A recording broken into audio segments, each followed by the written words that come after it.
আচ্ছা, তাহলে ঋষিবাণীর 225 নম্বর ব্যাচের ফলিত জ্যোতিষ সংক্রান্ত প্রথম ক্লাসটা আজ আমরা শুরু করব।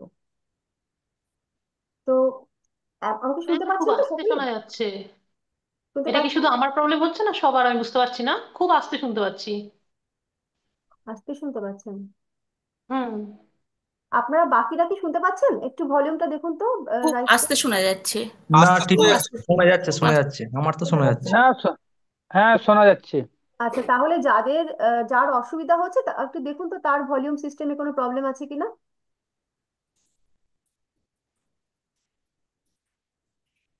শুনতে পাচ্ছেন যার সমস্যা হচ্ছিল? আস্তেই শোনা যাচ্ছে। বাকিদেরও কি বাকিরা সমস্যা? কি হেডফোন দিয়ে হেডফোন ইউজ করছেন? না না, আমি না, এমনি এমনি শুনতে পাচ্ছি মোটামুটি। শুনতে পাচ্ছেন? না, হচ্ছে হ্যাঁ, ভালো। পরিষ্কার, কিন্তু হ্যাঁ, আমি ভালো। শুনতে পাচ্ছি। হ্যাঁ, ভালোই শোনা যাচ্ছে। আচ্ছা আচ্ছা।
এখন সেটিংসটা ঠিক করলাম, একটু দেখুন তো এবার আপনারা সবাই শুনতে পাচ্ছেন ঠিক করে?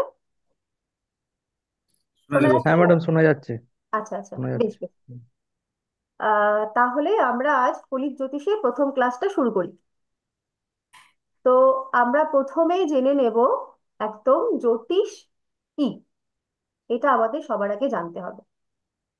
তো জ্যোতিষ কি এটা জানতে গেলে আমাদের প্রথম যেটা জানতে হবে সেটা হচ্ছে জ্যোতিষের ইতিহাস এবং জ্যোতিষের দর্শন বা জ্যোতিষের আধ্যাত্মবাদ। তো আমরা প্রথমে জ্যোতিষের ইতিহাসটা নিয়ে একটু আলোচনা করি।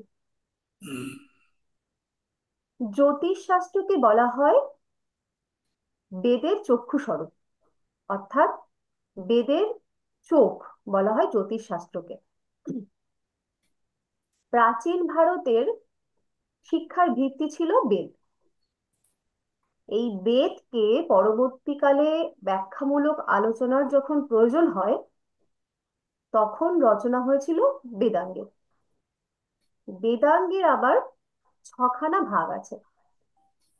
এই ভাগগুলি হচ্ছে শিক্ষা, কল্প, ছন্দ, ব্যাকরণ, নিরুক্ত এবং জ্যোতিষ। মানে বেদাঙ্গের অন্তর্ভুক্ত অংশ হচ্ছে জ্যোতিষ শাস্ত্র। তো জ্যোতিষ শাস্ত্রের প্রথম উল্লেখ পাওয়া যায় হচ্ছে ঋগ্বেদে। ঋগ্বেদের প্রায় প্রত্যেকটা মন্ত্রই কোনো না কোনো জ্যোতিষ বিবৃতির কথা বলে। এইবার এই বেদ রচনার সময়কালকে নিয়ে নানা মুনির নানা মত আছে। কারোর মতে বেদের রচনাকাল হচ্ছে প্রায় 5,500 আগে। আবার কারোর মতে বেদ রচনা হয়েছে প্রায় 3,500 মোটামুটি ঐতিহাসিকভাবে যদি আমরা বলি, তাহলে খ্রিস্টপূর্ব 1700 শতক থেকে জ্যোতিষের প্রচার এবং প্রসার বৃদ্ধি পায়। এবার আহ ভারতীয় জ্যোতিষের আহ দুটো আলাদা মূলধারা আছে। একটি হচ্ছে গাণিতিক দিক বা বৈজ্ঞানিক দিক, আরেকটি হচ্ছে দর্শন। এই বৈজ্ঞানিক দিক বা গাণিতিক দিকের মধ্যে পড়ে হচ্ছে পঞ্চাঙ্গ, অর্থাৎ বার, তিথি, নক্ষত্র, করণ, যোগ, আহ মুহূর্ত শাস্ত্র, নক্ষত্র, ক্যালেন্ডার ইত্যাদি। আর দর্শনের মধ্যে যেটা পড়ে সেগুলো হচ্ছে জন্মান্তরবাদ, কর্ম, কর্মফল ইত্যাদি। সনাতনী ধর্ম ছাড়াও আরো 5টি ধর্ম, আহ বৌদ্ধ, শিখ, জৈন, এরা জন্মান্তরে বিশ্বাসী। মুসলিম এবং খ্রিস্টানরা জন্মান্তরে বিশ্বাস করেন না। তো প্রাচীন যুগে বা প্রাচীন গাণিতিক জগতে স্থানকে স্থির রাখে, স্থানকে স্থির রেখে কাল বা সূর্যকে গতিশীল মানা হতো। মানে তখন মনে করা হতো যে পৃথিবী স্থির এবং সূর্য পৃথিবীর চারিদিকে প্রদক্ষিণ করছে। এই বিশ্বাসে বিশ্বাস রেখে তখনকার সময়ের দেশ এবং কালের গণনা করা হতো। এবং মহর্ষি পরাশর এই স্থানের মাহাত্ম্য দিয়েছেন বা গুরুত্ব দিয়েছেন নক্ষত্র বিচারের বা নক্ষত্র অবস্থানের মধ্যে থেকে। মহর্ষি পরাশরই প্রথম জোটিয়া বা রাশিচক্রের উদ্ভাবনা করেন। এই সমসাময়িক না হলেও এই একই ভাবধারার আরেকজন হচ্ছেন বরাহমিহির। তো জ্যোতিষ, তাদের এই প্রামাণ্যতা, তাদের বই যেগুলো আমরা পাই পরাশরীয় হরাশাস্ত্র বা বৃহৎ সংহিতায়, আমরা কিন্তু এগুলোর প্রমাণ পাই। এখানে একটু আমি দুটো জিনিস একটু জানিয়ে রাখি। একটা হচ্ছে এই পরাশর, মানে আমি এর আগেও পড়াতে গিয়ে বিভিন্ন ছাত্রছাত্রীর একটা বিষয়ের সম্মুখীন হয়েছি, সেটা হচ্ছে এই পরাশর মুনির সঙ্গে অনেকেই পরশুরামকে গুলিয়ে ফেলেন।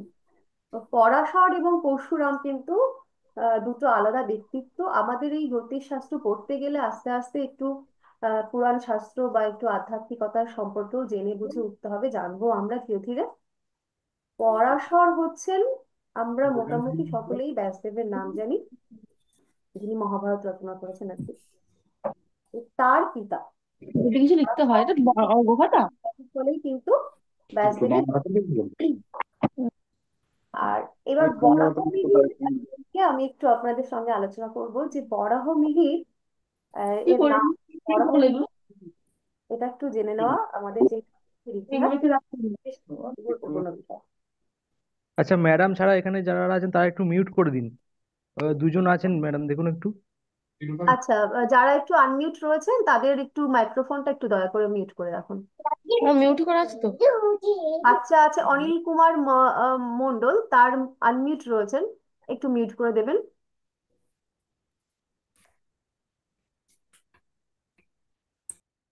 হ্যাঁ, ধন্যবাদ, ধন্যবাদ। আচ্ছা, তো বরাহ মিহিরের আসল নাম হচ্ছে কিন্তু মিহির। বরাহ তার উপাধি।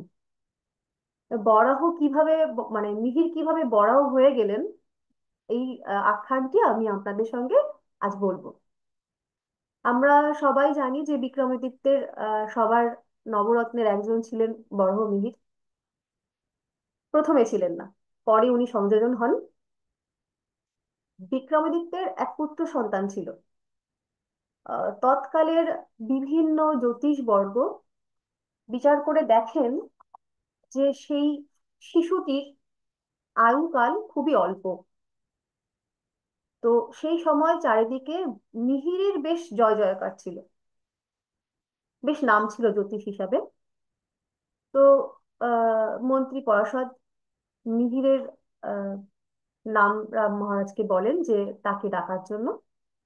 এবং মিহির এসে যখন জ্যোতিষ পর্যালোচনা করেন, তার সন্তানের আয়ুষ্কাল বিচার করেন, বিচার করে দেখেন যে ওই সন্তানের আয়ুষ্কাল হচ্ছে 18 বছর।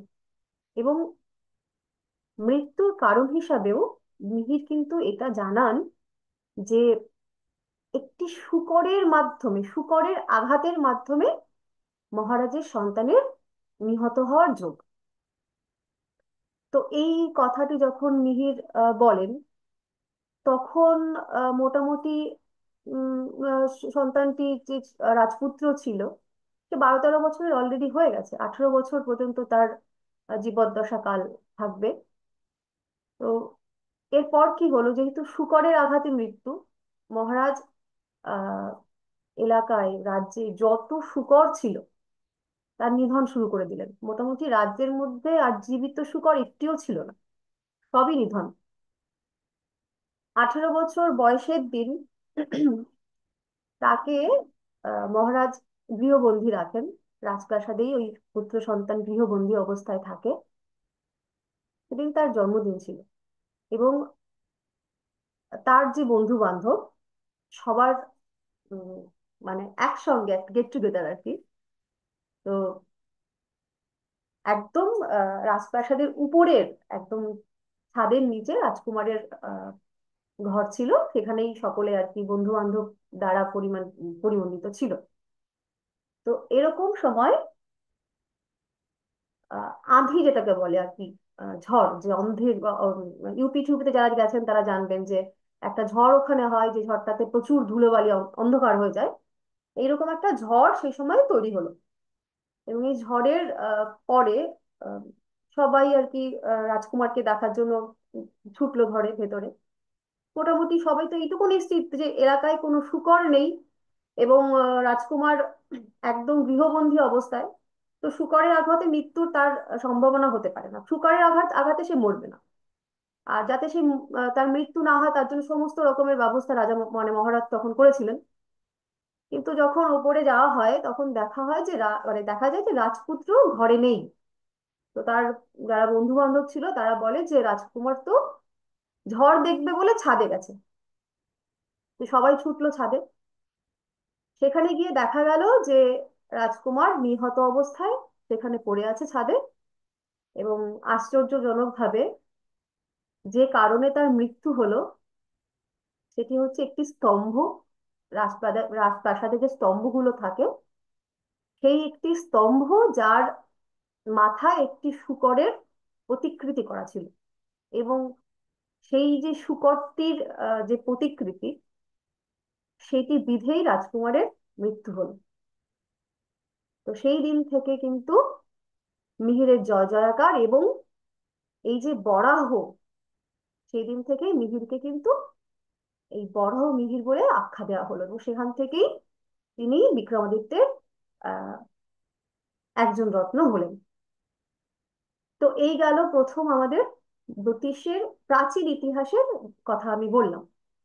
এরপর পরবর্তীকালে মহর্ষি ভৃগু স্থান এবং কাল এই দুটোকে একসঙ্গে ব্যবহার করা শিখলেন, মানে ব্যবহার করা শুরু করলেন।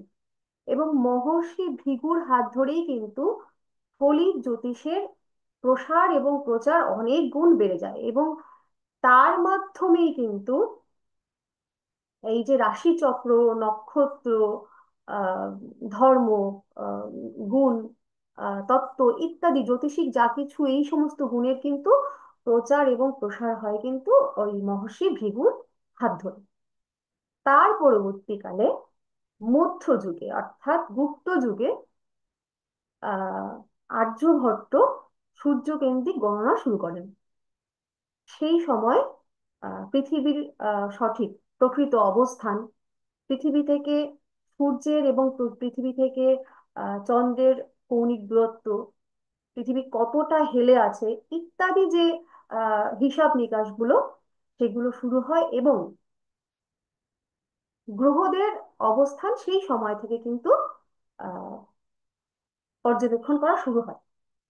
তাতে করে মানে আর্যভট্টের হাত ধরেই কিন্তু গাণিতিক জ্যোতিষ, যেটাকে আমরা বলি গণিত জ্যোতিষ, এই গণিত জ্যোতিষের কিন্তু প্রসার এবং বিপুল আকারে মানে প্রচারটা হয়।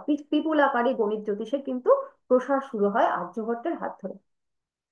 এবং এই সময় যেটা হয় জ্যোতিষের বিভাজন, মানে জ্যোতিষের একটা সংগঠিত রূপ তো আমরা পেলাম। মানে প্রথম ছিল স্থান কেন্দ্রিক, তখন কি হতো পৃথিবীকে, প্রাচীন যুগে পৃথিবীকে ধরা হতো স্থির, সূর্য ঘুরছে।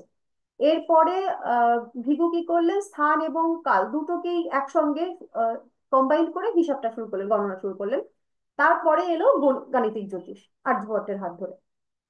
তো এই আহ, এর পরে গিয়ে জ্যোতিষের একটা বিভাজন হলো, সেই বিভাজন হলো চারটি ভাগে। এই চারটি ভাগ হচ্ছে জাতচক্র,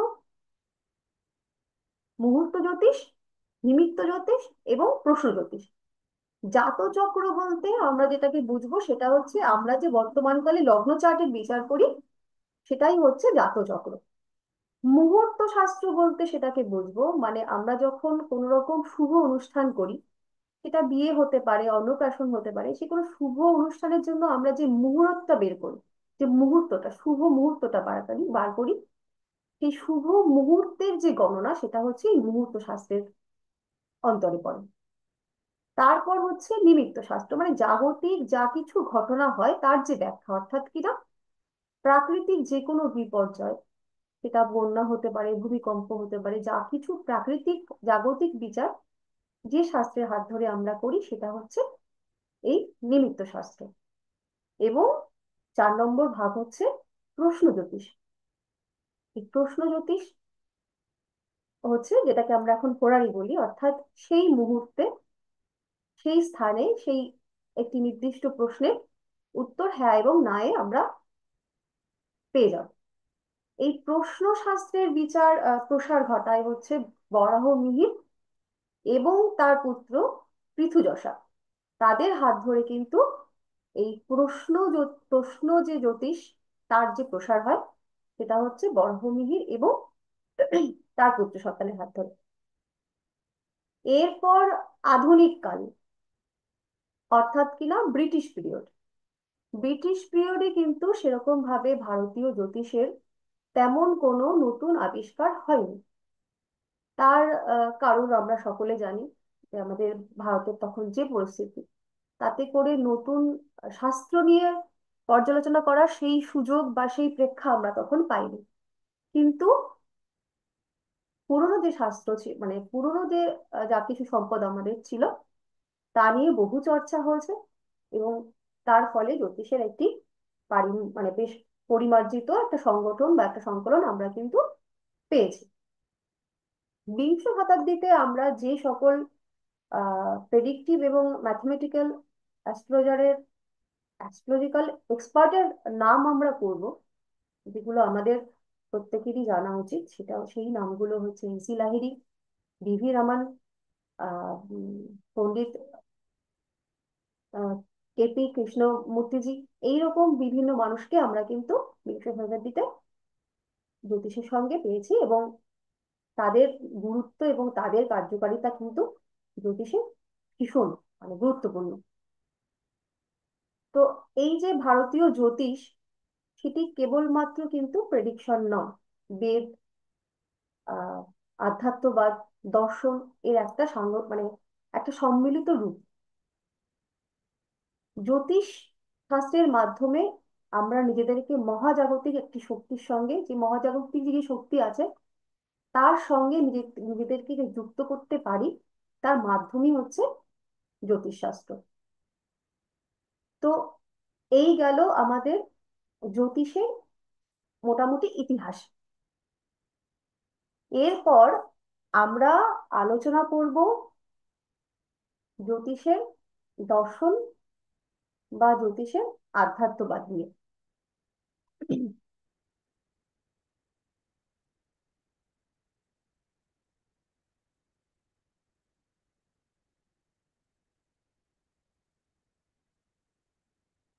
জ্যোতিষী, জ্যোতিষ কথার অর্থ হচ্ছে জ্যোতি যুক্ত ঈশ।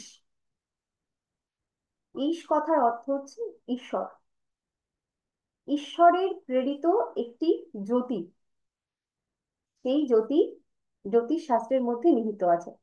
অর্থাৎ জ্যোতিষ শাস্ত্রের মধ্যে ঈশ্বর তার নির্দেশনা দিয়েছেন সাংকেতিক ভাবে, সেইটাই খুঁজে বের করার কাজ হচ্ছে আমাদের জ্যোতিষীদের।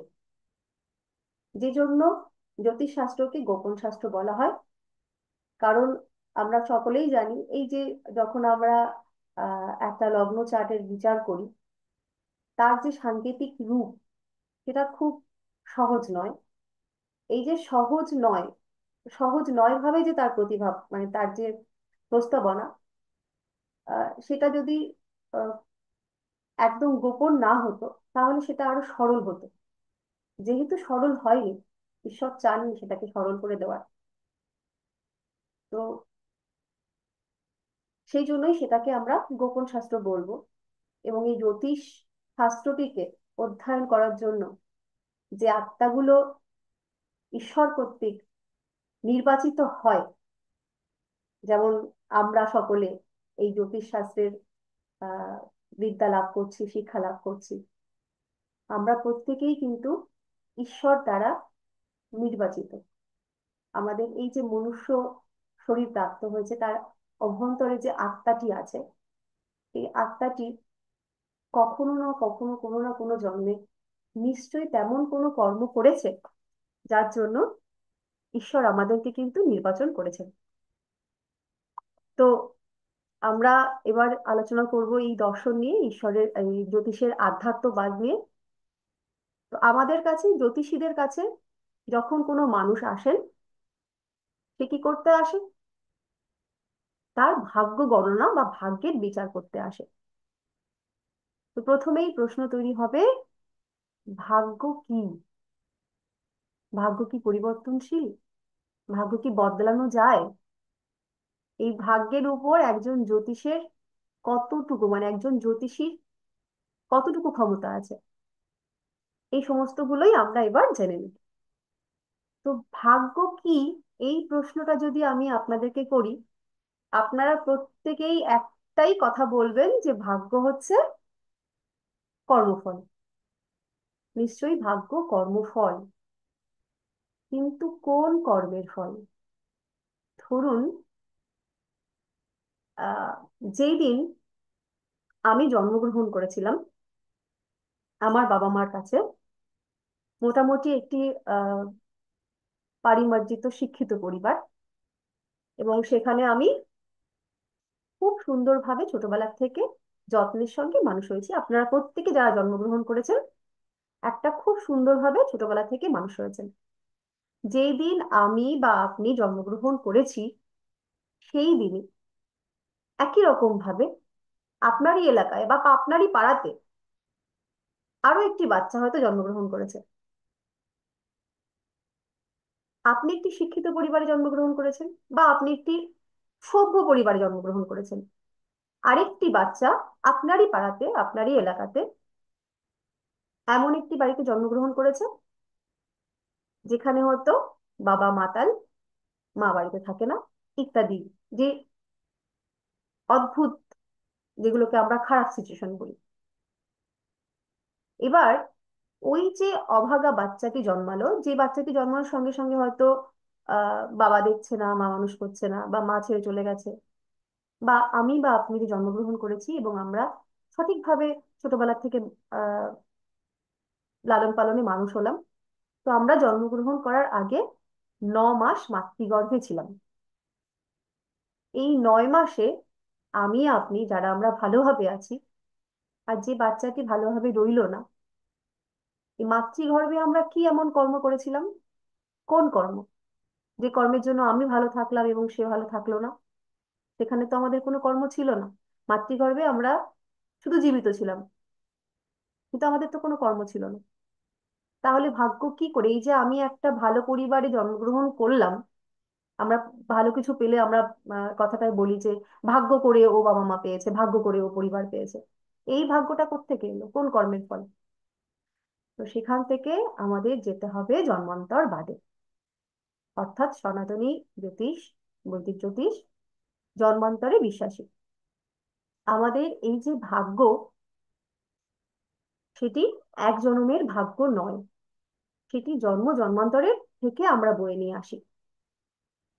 তাহলে ভাগ্য কথার অর্থ হচ্ছে আপনি ভাগে যা পেয়েছেন সেটি আপনার কর্মের ফল। কিন্তু শুধুমাত্র এখনো এই জন্মের ফল আমি এখনো শুরু করিনি, এই জন্মগ্রহণটুকু নিয়ে আলোচনা করছি। সেটি হচ্ছে আমাদের পূর্ব জন্ম, সরি, আগের যে জন্ম, পূর্ব জন্ম বা পূর্ব জন্মগুলির, একটা জন্ম নয়, একাধিক জন্মগুলির যে কর্ম করে আমরা যে ফলটা ক্যারি করেছি, তার ফল। সেটা যদি শুভ ফল হয় তাহলে সৌভাগ্য, আর যদি সেটি অশুভ ফল হয় তাহলে সেটা দুর্ভাগ্য। এই হচ্ছে আমাদের ভাগ্যের একটা সংজ্ঞা বলতে পারি। এইবার জেনে নেব যে ভাগ্য কি পরিবর্তনশীল, ভাগ্য পরিবর্তন করা যায়। সেখানে আমরা জানবো যে ভাগ্য কত প্রকার। ভাগ্যকে মূলত দুই ভাগে ভাগ করা যায়, একটা হচ্ছে দৃঢ় ভাগ্য, আর একটা হচ্ছে অদৃঢ় ভাগ্য।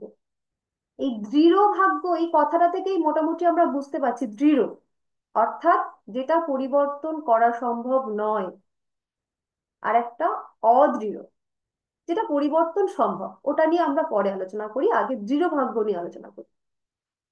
এই দৃঢ় ভাগ্য, যেটার পরিবর্তন সম্ভব নয়, সেই দৃঢ় ভাগ্যের মধ্যে পড়ছে কি কি? জন্ম মৃত্যু বিয়ে আমরা ছোটবেলা থেকে শুনেছি, যখন জ্যোতিষ জানতাম না।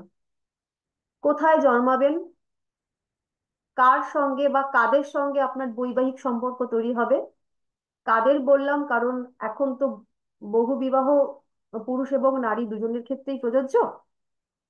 তো বৈবাহিক সম্পর্ক কাদের কাদের তৈরি হবে সেটা, কর্ম অনুযায়ী প্রারব্ধ কর্মের ফল হিসাবে এই জন্মে আপনি কি জীবিকা নির্বাহ করবেন সেটা, আপনার মৃত্যু এবং মৃত্যুর কারণ, আর যেটা কঠিন ব্যাধি, এইগুলোর পরিবর্তন সম্ভব নয়। কোনো জ্যোতিষী এইগুলোর পরিবর্তন করে দিতে পারবে না। লগ্ন মানে চার্ট যখন আমরা পরবর্তীকালে পর্যালোচনা করব, তখন প্ল্যানেটের প্রমিস বলে একটা কথা শিখব। সেইগুলো কখনোই কোনোদিন কোনো জ্যোতিষী পরিবর্তন করে দিতে পারে না। তাহলে এই ক্ষেত্রে বলবো যে ভাগ্য অপরিবর্তনীয়, ভাগ্যের পরিবর্তন সম্ভব নয়। কিন্তু যখনই দৃঢ় ভাগ্যটা অদৃঢ় ভাগ্য হয়ে যাবে, মানে ভাগ্যের যে পার্ট নম্বর 2, এই অদৃঢ় ভাগ্যটা তৈরি হয় আমাদের ইহজন্মের ক্রিয়মান কর্মের ফলে, সেইটার পরিবর্তন সম্ভব। অর্থাৎ মনে করুন যে আপনি একজন স্টুডেন্ট, আপনি ক্লাস 9-এ পড়াশোনা করছেন, আপনি খুব ভালো পড়াশোনা করেছেন, সুতরাং মার্কশিট বা রেজাল্ট যেটা আপনি পাচ্ছেন ক্লাস 9-এ, খুব ভালো রেজাল্ট আপনার হলো, ভালো পড়াশোনা করেছেন, ভালো রেজাল্ট হয়েছে, ভালো কর্ম করেছেন, ভালো ফল পেয়েছেন। কিন্তু রোল নাম্বার যদি পেতে হয়, তাহলে কিন্তু আপনি ক্লাস 9-এ যেটা পাচ্ছেন না, সেটা কিন্তু আপনি পাবেন ক্লাস 10-এ গিয়ে। কর্ম কিন্তু আপনি ক্লাস 9-এই করেছিলেন, ক্লাস 9-এ পড়াশোনা করেছিলেন, রেজাল্ট ভালো হয়েছে। এই ফলের যে ফল অর্থাৎ ফলাফল পেতে গেলে কিন্তু আপনাকে পরের ক্লাস অব্দি অপেক্ষা করতে হয়েছে। সেমনি আমাদের গত জন্মে বা গত জন্মগুলোতেই আমরা যে কর্ম করেছিলাম সেই কর্মের ফল, কিছুটা ফল কিন্তু আমাদেরকে সেই জন্মে ভোগ করে আসতে হয়েছিল। কিছু কিছু ক্ষেত্রে আমাদের এই জন্মে আমরা যে কর্মগুলো করছি তারও কিন্তু কিছু ফল আমরা এই জন্মে ভোগ করব। কিন্তু এই কর্মের যে ফলাফল, সেটার জন্য কিন্তু আমাদের আরো একটা জন্ম, আগামী জন্মের জন্য অপেক্ষা করতে হবে, বা গত জন্মের যে কর্ম করেছিলাম তার যে ফলাফল সেটা আমরা এই জন্মে ভোগ করছি। সৌভাগ্য এবং দুর্ভাগ্য দুটোই। এই সৌভাগ্য আমাদের জন্মচার্টে যোগ বলে আখ্যায়িত, দুর্ভাগ্য দোষ বলে আখ্যায়িত। এই গেল। এইবার ভাগ্য, যেটা দৃঢ় ভাগ্য, যেটা আমরা পরিবর্তন করতে পারবো না, সেটা তো ফিক্সড। অদৃঢ় ভাগ্যটা কিভাবে তৈরি হচ্ছে? এই জন্মে আমরা যে কর্মগুলো করব, সেই কর্মের ফলে আমাদের যে অদৃঢ় ভাগ্য তৈরি হবে, সেটা কিভাবে তৈরি হবে? সেখানে আমাদের জেনে নিতে হবে কর্মের ভাগ।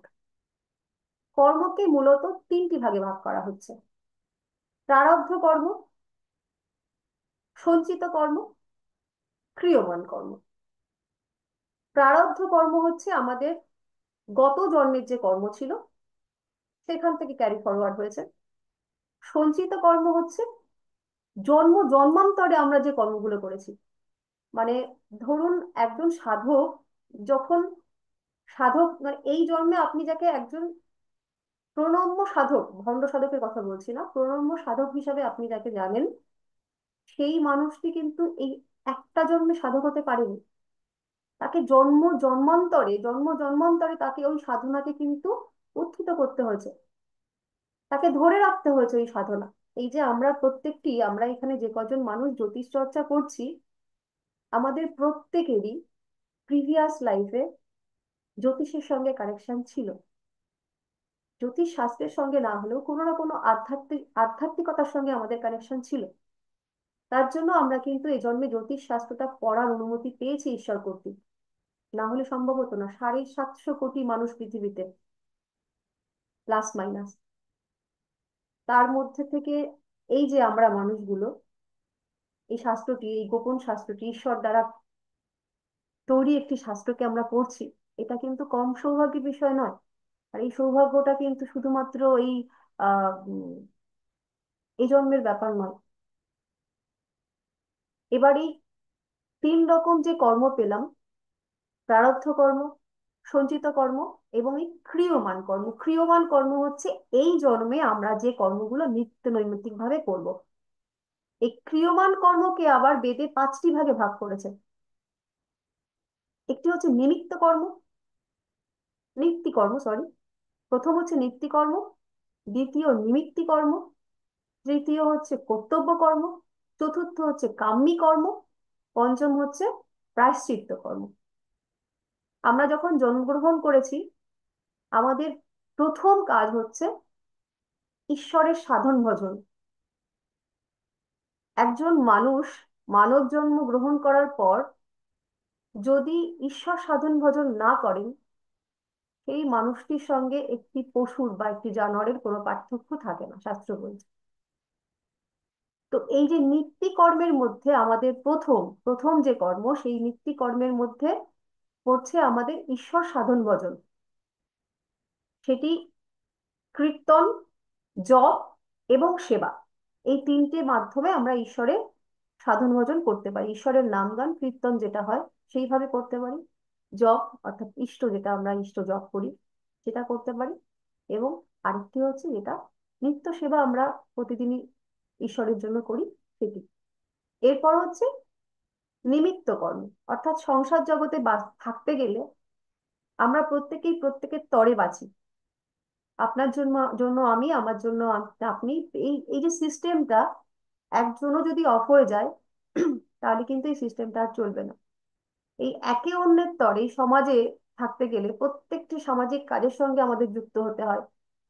এই যে কর্মটা, এই কর্মটাকে বলা হয় নিমিত্ত কর্ম। তারপর হচ্ছে কর্তব্য কর্ম। কর্তব্য কর্ম হচ্ছে একদম সিম্পল। কর্তব্য থেকেই আমরা বুঝতে পারি এই সব জগৎ সংসারে থাকতে গেলে আমাদের প্রত্যেকেরই কিছু কর্তব্য পালন করতে হয়, সেই স্বামী হিসাবে, স্ত্রী হিসাবে, পিতা হিসাবে, সন্তান হিসাবে। এই যে আমরা কর্মগুলো করি সেটি কর্তব্য কর্মের অন্তর্গত। তারপর আসছে কাম্যী কর্ম। এই কাম্যী কর্ম অর্থাৎ হচ্ছে মানুষের কামনা বাসনার জন্য যে কর্মগুলো মানুষ করে, এটাই হচ্ছে একমাত্র সেই কর্ম যে কর্মের জন্য মানুষ পুনরায় পুনরায় পুনরায় মায়ার জালে আবদ্ধ হয়। আরো চাই, আরো চাই, আরো চাই। আজ একটা ডবল ডোর ফ্রিজ, সরি, আজ একটা এমনি নর্মাল ফ্রিজ আছে, কাল আমার ডবল ডোর চাই। আজ 1 BHK আছে, কাল 2 BHK চাই। আজ 2 হুইলার আছে, কাল 4 হুইলার চাই। এই যে কামনার উদ্রেক এবং তার নিয়ন্ত্রণ করতে না পেরে, কিছু এগুলো না হলেও কিন্তু জীবনে কিচ্ছু এসে যায় না, সবই সুন্দরভাবে চলে। তথাপি আমাদের চাই। আর এই চাইয়ের নিবারণ করতে না পেরেই কিন্তু আমরা বারংবার এই মায়ার জালে আবদ্ধ হই, ষড়রিপু দ্বারা আবদ্ধ হই। আমাদের দ্বারা কাম, ক্রোধ, মদ, মোহ এইসবের জন্য আমাদের পাপ তৈরি হয়ে যায়। এই পাপের জন্য আমাদেরকে আবার জন্মগ্রহণ করতে হয়। সেটা যার যেরকম কর্ম। এই যেদিন আমি জন্মেছি সেদিন আমার সঙ্গে সঙ্গে আমারই এলাকায় কোনো কুকুর জন্মাতে পারে, কোনো বিড়াল জন্মাতে পারে, কোনো কীট পতঙ্গ জন্মাতে পারে। তাদেরও যদি ছক করা হয়, তাদেরও কিন্তু গ্রহ এবং নক্ষত্রিক পজিশন এক, কিন্তু তার এবং আমার ভাগ্য তো এক নয়। এই জন্য কারণ কি? কারণ একটাই, সেটা হচ্ছে আমাদের কর্ম। এই কর্মের মাধ্যমেই আমরা আমাদের এই যে নিত্য কর্ম, প্রতিদিন আমরা কিছু না কিছু কর্ম করছি। এই যে 5 প্রকার কর্মের কথা, সরি, 4 রকম কর্মের কথা বললাম, কাম্যী কর্ম পর্যন্ত আমি গেলাম। এই কাম্যী কর্মের পরবর্তীকালে, মানে যখনই আমরা ষড়রিপু দ্বারা আবদ্ধ হয়ে গিয়ে কোনো না কোনো অন্যায় করছি, কোনো না কোনো পাপ করছি, করে তো ফেলি, তার পরবর্তী অধ্যায় হচ্ছে প্রায়শ্চিত্ত কর্ম। অর্থাৎ সারাটা দিনে আমরা যে যে কর্মগুলো করলাম তার মাধ্যমে আমরা কখনো কোনো মানুষকে কষ্ট দিয়ে কথা বলে ফেলতে পারি, কারোর জন্য কোনো খারাপ কাজ করে ফেলতে পারি, কোনো অন্যায় কর্ম করে ফেলতে পারি। সেই আমরা প্রত্যেকেই, আমরা কেউই বলতে পারবো না যে আজকে সারাটা দিনে আমি, খুব কম ক্ষেত্রেই হয় যে একটাও অন্যায় কর্ম করি। কিছু না কিছু অন্যায় আমাদের দ্বারা হয়েই যায়। সেটা পরিবারের ক্ষেত্রে হতে পারে, সেটা সমাজের ক্ষেত্রে হতে পারে, সেটা নিজের ক্ষেত্রে হতে পারে। আমরা কিছু না কিছু অন্যায় প্রতিদিনই করছি।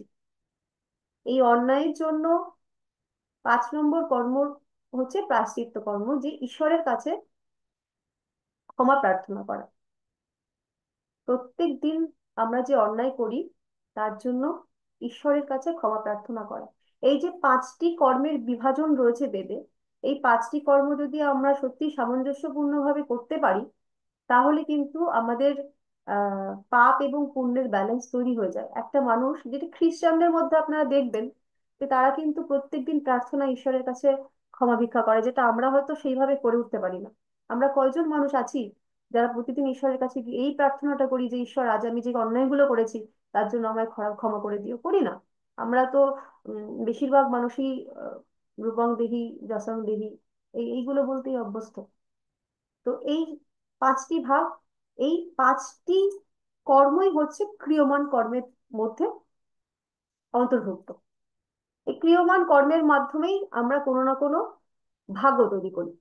অর্থাৎ রাস্তাঘাটে দেখবেন, একটা উদাহরণ হিসেবে বলি, কিছু কিছু মানুষের স্বভাব থাকে, এই কুকুরের ক্ষেত্রে এটা আমি রাস্তায় প্রায়ই দেখি, যে কুকুর একটা, সে অবেলা জন্তু, সে নিজের মতন করে নিজের ছন্দে চলছে, কিন্তু কেউ একজন পাশ থেকে যাচ্ছে, তাকে একটা টুক করে ঢিল ছুড়লো, বা তাকে একটা ধুম করে পিছন থেকে লাথি মারলো।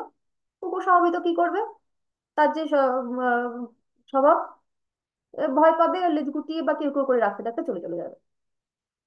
এবার এই যে মানুষটি, তার স্বভাব হচ্ছে কুকুর দেখলেই তাকে লাথি মারা বা ঢিল মারা, এটা তার স্বভাব, তার নিত্য কর্মের মধ্যে পড়ছে, ক্রিয়মান কর্মের মধ্যে পড়ছে, এবং সেটাকে রিপিটেডলি করতে থাকে। যে কুকুর দেখলেই ঢিল মারবে, কুকুর দেখলেই লাথি মারবে, এই কর্মগুলো কিন্তু সে প্রতিনিয়ত করছে। এই যে কর্মের ফল, এটা তো তার সঞ্চিত হচ্ছে, তার দ্বারা তার একটা ভাগ্য তৈরি হচ্ছে। এই অভ্যাস জনিত কারণে, মনে করুন সে কি করলো, একজন একটি উন্মাদ কুকুরকে লাথি মারলো, সেদিনও কি সেই এক ভাগ্য তার তৈরি হবে?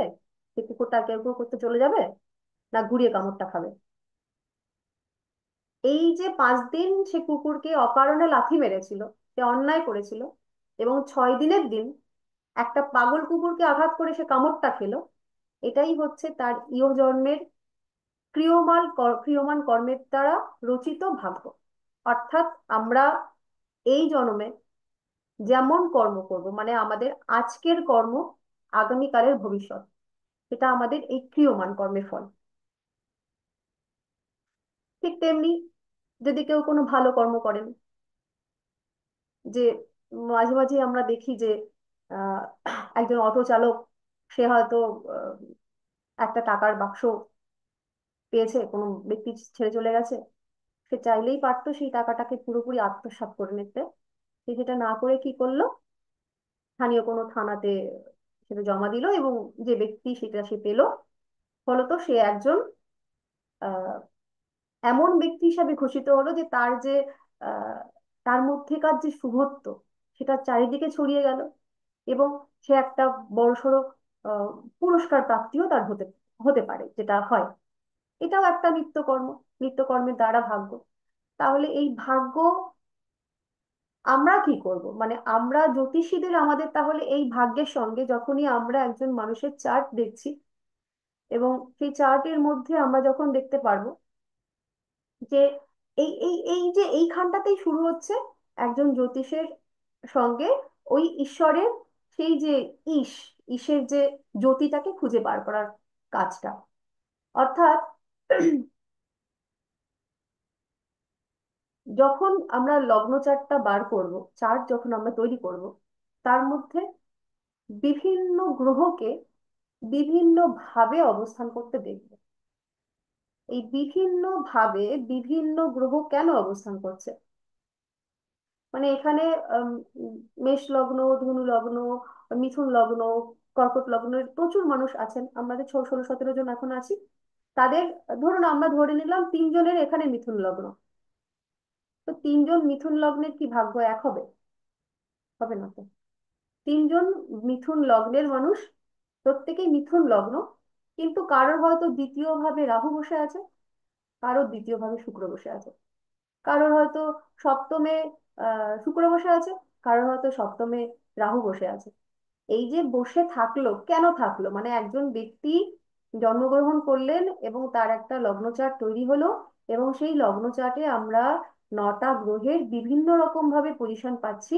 এই যে পাচ্ছি, কেন পাচ্ছি, তার কারণই হচ্ছে তার কর্মফল। সেই গত জন্মে বা গত জন্মগুলোতে যে কর্ম করেছেন, সেই কর্মের ফলস্বরূপ 9টা গ্রহকে বলতে পারেন এজেন্ট। ঈশ্বর এই 9টা গ্রহকে এজেন্ট হিসাবে সিলেক্ট করে তার যে চার্ট, তাতে প্লেসমেন্ট করে দিয়েছেন এই শর্তে যে এই ব্যক্তি যদি এই রকম কর্ম করেন তাহলে এরকম ফল পাবেন, ওরকম কর্ম করেন তো ওরকম ফল পাবেন। আমাদের জ্যোতিষীদের কাজ হচ্ছে সেই কর্মটা নির্ধারণ করে দেওয়া। আমরা সরাসরি ভাবে ভাবে ভাগ্য পরিবর্তন করতে পারি না, এটা একদম ভুল কথা। জ্যোতিষী ভাগ্য পরিবর্তন করে দিতে পারে না। কি পারে তাহলে? এটা কিন্তু মাথার মধ্যে ঢুকিয়ে নিতে হবে। ব্যবসার জন্য অনেকেই অনেক কিছু বলেন, বলবেনও, কিন্তু সেটা জ্যোতিষ শাস্ত্রের অবমাননা। ভাগ্য পরিবর্তন আমরা সরাসরি ভাবে করে দিতে পারি না। যেটা পারি, তার ভাগ্য প্রাপ্তির মাঝখানে যদি কোনো অন্তরায় সৃষ্টি হয়, সেই অন্তরায়টাকে সরিয়ে দেওয়ার জন্য তার কিছু কর্মের প্রয়োজন হয়। সেই সঠিক কর্মের নির্ধারণটা আমরা করে দিতে পারি। আমরা চার্ট দেখে বলে দিতে পারি যে আপনার চাকরি করা উচিত কি আপনার ব্যবসা করা উচিত। আমরা যখন চার্ট আলোচনা পড়া শুরু করবো তখন বুঝতে পারবো ধীরে ধীরে যে একজন ব্যক্তি সে খুব করে চাইছে যে তার সরকারি চাকরি হোক, কিন্তু আমরা চার্টটা খুলে দেখতে পাচ্ছি যে তার সরকারি চাকরি করার যোগ নেই। সরকারি চাকরি এটা তো এখন বর্তমান যুগে একটা মহান প্রাপ্তি। তো এই মহান প্রাপ্তির জন্য তাকে তো কোনো প্রিভিয়াস কর্ম করে আসতে হবে। সে সেই রকম কিছু কর্ম যদি গত জন্মে না করে, এই জন্মে সে আহ রাজকর্ম পেতে পারে না। তো সেই রাজকর্ম করতে না পারার, মানে তার যদি সেই যোগটা না থাকে, সে কি কর্ম করবে সেটাও কিন্তু তার চার্টের মধ্যে নির্দেশিত থাকবে। সেই কাজটা খুঁজে বের করাটাই আমাদের জ্যোতিষীদের কাজ, ভাগ্য পরিবর্তন করে দেওয়া নয়। এখানে এই প্রসঙ্গে আমি একটা আম, কাহিনী বা আখ্যান আপনাদের সঙ্গে বলি, কিভাবে জন্ম জন্মান্তরে কর্ম আর কি ব্যাক করে। ম্যাডাম, বলুন। হ্যাঁ শিল্পা কথা বলছি। একটু ইন্টারাপ্ট করলাম, মানে আপনি একটা অন্য একটা স্টোরি বলতেন তার আগে ইন্টারাপ্ট করলাম। কর্মতে যে দুটো তিনটে কর্ম বললেন, একটা হচ্ছে সঞ্চিত কর্ম, একটা হচ্ছে ক্রিয়মান কর্ম, প্রথমে আরো একটা নাম বলেছিলেন, ওটা প্রারব্ধ। কি আরেকবার প্রারব্ধ একবার কর্ম। বলুন? প্রারব্ধ কর্ম অর্থাৎ আপনি যেটা গত জন্মে করে এসেছেন সেই কর্ম। আর একটা হচ্ছে প্রারব্ধ। সঞ্চিত কর্ম, যেটা হচ্ছে আপনার জন্ম জন্মান্তরের কর্ম। আর একটা হচ্ছে ক্রিয়মান কর্ম, যেটা আপনি এ জন্মে করবেন, তার 5টা ভাগ আছে বেদে। সেই 5টা ভাগের মধ্যে আমি যেগুলো পরপর করে বললাম সেগুলো শুনেছেন নিশ্চয়ই। হ্যাঁ হ্যাঁ, ওগুলো সব নোট ডাউন তাহলে করেছি। প্রারব্ধ কর্ম, সঞ্চিত কর্ম, আর ক্রিয়মান কর্ম, এই হচ্ছে 3টি বিভাগ।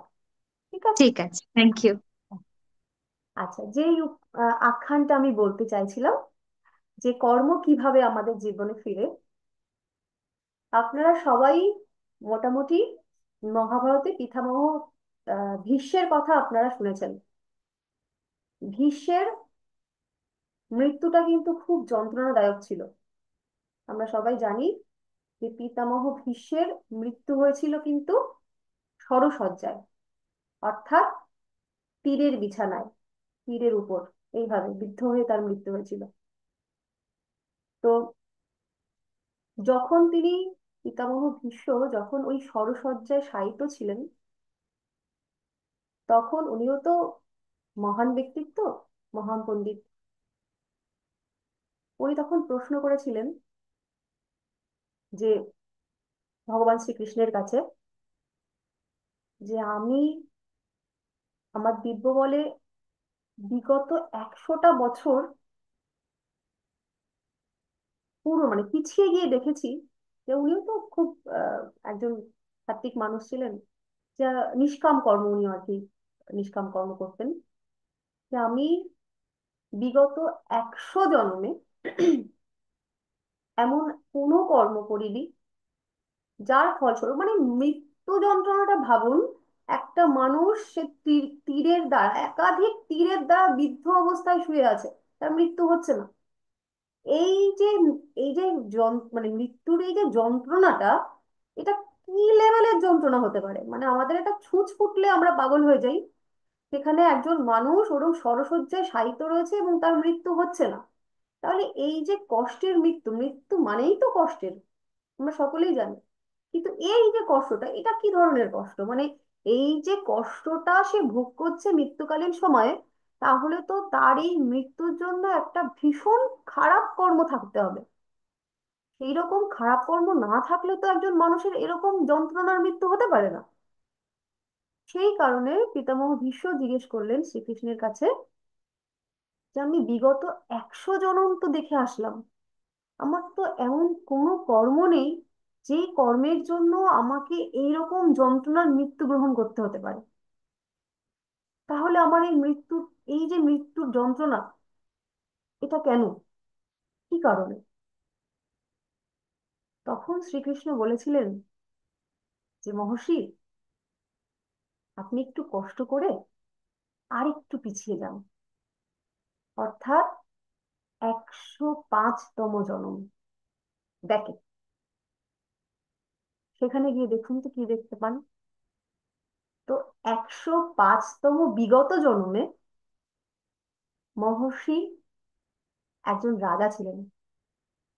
আমার এখন সেই রাজার নাম মনে নেই, আমি অতটা মনে রাখতে পারিনি। ঘটনাটা বলি। যখন উনি রাজা ছিলেন, তো একদিন উনি মৃগয়া করতে সব পরিষদদের নিয়ে বেরোন, মানে রথ নিয়ে। এবার যখন উনি রথ নিয়ে বেরিয়েছিলেন মৃগয়াতে, জঙ্গলের মধ্যে ওনার রথের সামনে একটি সাপ পড়ে, একটা বড় সাপ। তো রাজা দেখলো যে আহ সাপটি যদি রথের সামনে পড়ে তো চাকায় পিষ্ট হয়ে মারা পড়বে, তাহলে ওকে ওখান থেকে তুলে ফেলে দেওয়া হোক।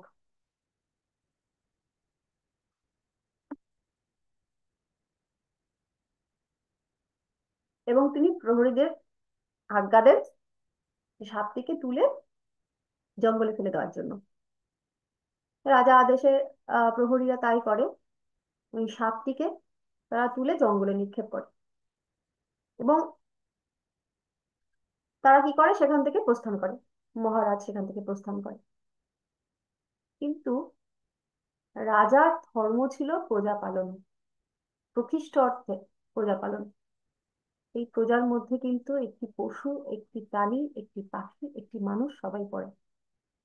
মানে রাজার যেটা উচিত পর্যবেক্ষণ করা, সেই রাজকর্ম থেকে রাজা কিন্তু বিচ্যুত হয়েছিলেন। ওই যে সাপটিকে জঙ্গলের মধ্যে নিক্ষেপ করা হয়েছিল, সেই সাপটি গিয়ে একটি কাটার ঝাড়ে আটকে গেছিল। মানে এমন একটি ঝোপের মধ্যে তাকে ফেলা হয়েছিল, যে ঝোপের মধ্যে অগণিত কাঁটা ছিল, এবং কাঁটার মধ্যে বিদ্ধ হয়ে ওই সাপটি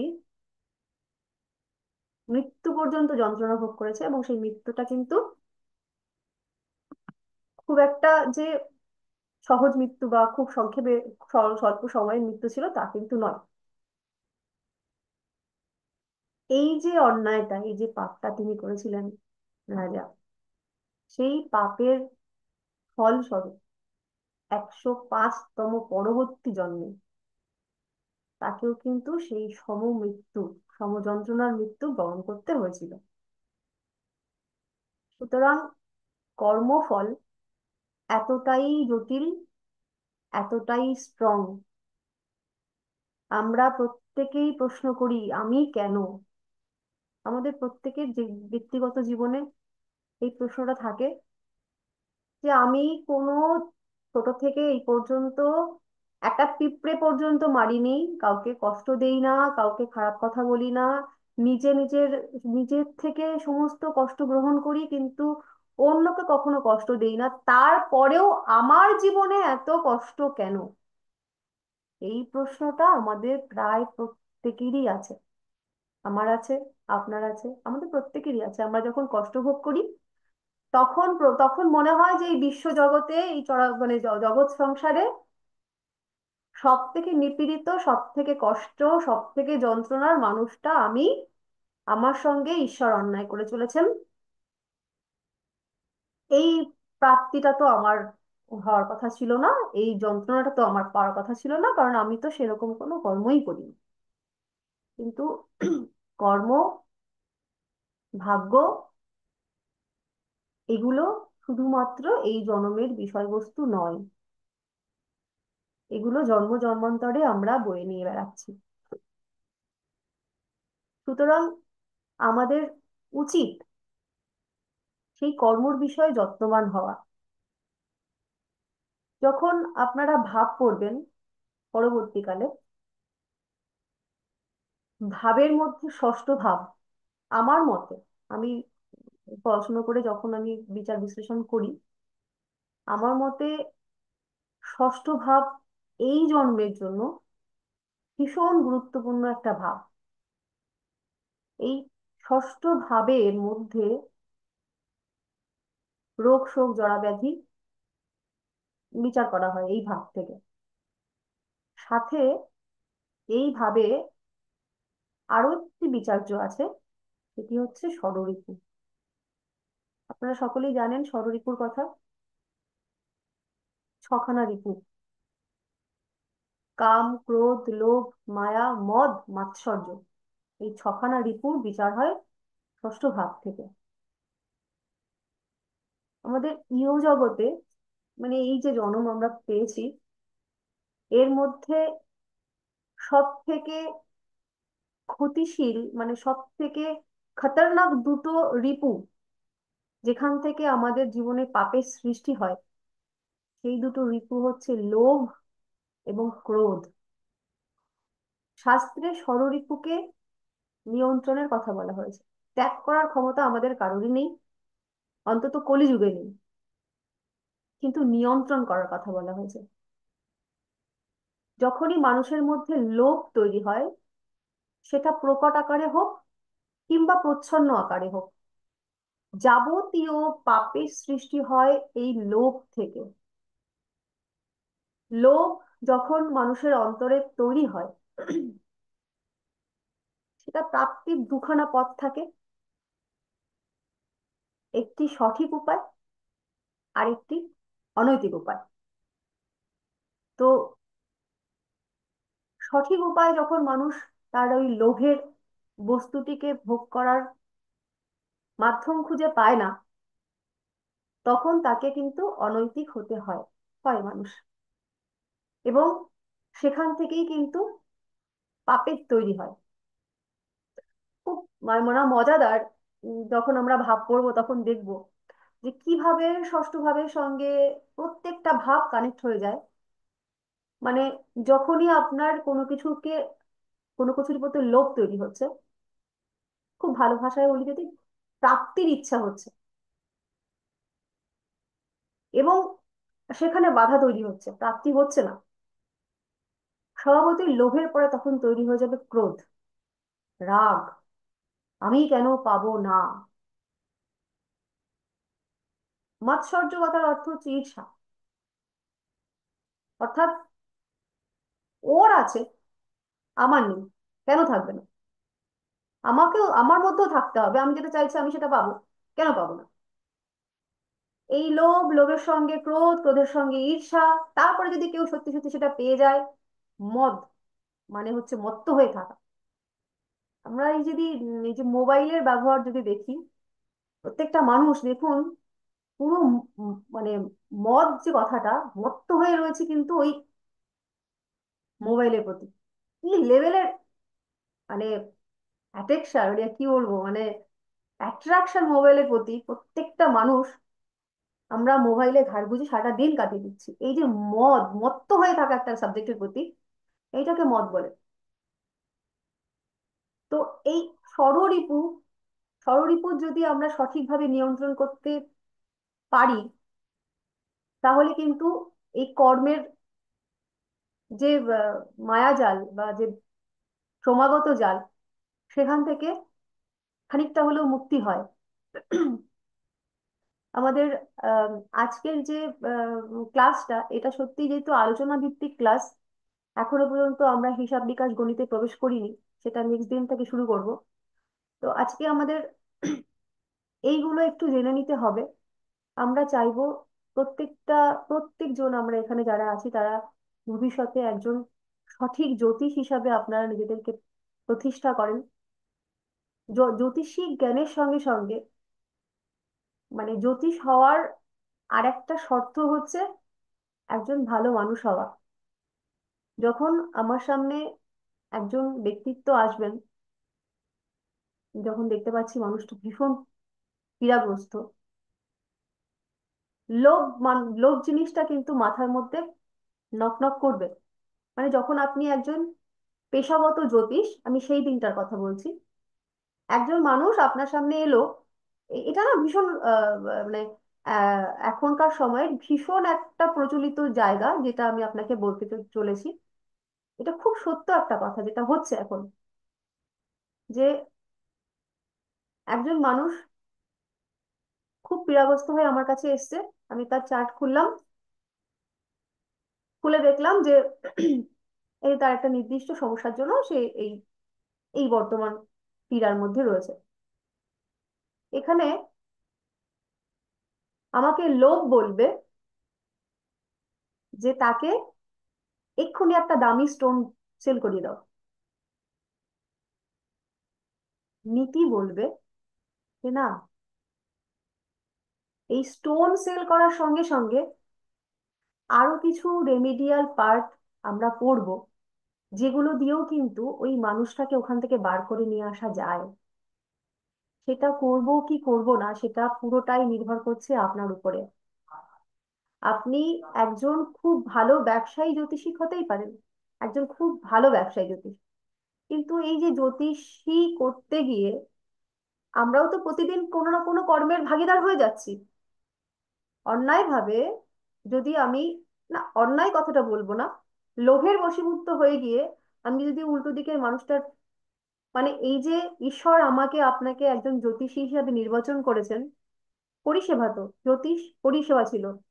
পূর্বকালে যখন আহ একদম প্রারব্ধে মানে প্রারম্ভের কথা বলছি, যখন এত ব্যবসার চল ছিল না, তখন জ্যোতিষকে ঠাকুর বলা হতো, জ্যোতিষ ঠাকুর বলা হতো।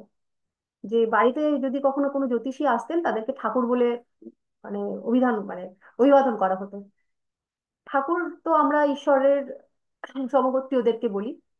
তো মানে দেবতা সমগোত্রীয়কে বলি। তো একজন জ্যোতিষী, তার কাজ হচ্ছে একজন মানুষকে সঠিক পরিষেবা দেওয়া।